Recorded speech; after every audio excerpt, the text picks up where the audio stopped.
Savory cream cheese pumpkin biscuits. This is an American-style biscuit, not a crisp. It is not sweet. We will be using cream cheese instead of butter for shortening. Actual recipe with measurements is in the description. Cream cheese should be at room temperature. Mash it up with a fork and add 1/3 cup of brown sugar. This is enough to complement the spices but not enough to make the biscuit sweet.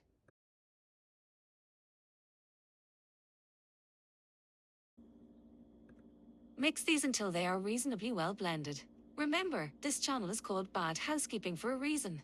We aren't striving for perfection, just some edible biscuits. Also, if we were using butter in biscuits, you would be mixing the butter in to create layers, so leaving this slightly lumpy will give a related effect.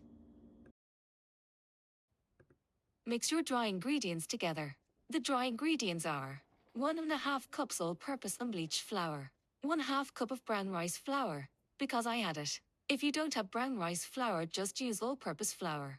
Next, 1 tablespoon baking powder, 1/2 teaspoon salt, 1 teaspoon ground ginger, 1 teaspoon ground cinnamon, 1/2 teaspoons ground cardamom, if you have it, 1 teaspoon ground allspice, 1/2 teaspoons ground nutmeg or mace, whichever you have or prefer. When you have all these together, mix them into the cream cheese mixture. Mix until large crumb stage, pictured here. I suppose you could use a spice blend made for pumpkin if you have one you really like, but some of these are blended to go with lots of sugar, so do keep this in mind. Taste your mix. If it is bitter, you should strongly consider working with individual spices as described in the recipe. See the description for complete recipe. Now you will open your can of pumpkin. If you are using fresh pumpkin, be sure to cook it down to the consistency of canned pumpkin. Mix the pumpkin into the other ingredients until reasonably well blended, but it doesn't need to be perfectly smooth. Your biscuits will become tough with over-mixing, so don't get carried away with this. Grease your hands and form this wet dough into biscuits or just make drop biscuits. Leave expansion room between biscuits. This will make 8 or 9 biscuits depending on the size you happen to make them. If you make them small, you will have more biscuits. You can certainly fit them into a 6 by 10 pan. The size you make them and how much expansion room you leave in between them will determine how they fit into whatever pan or pans you are using.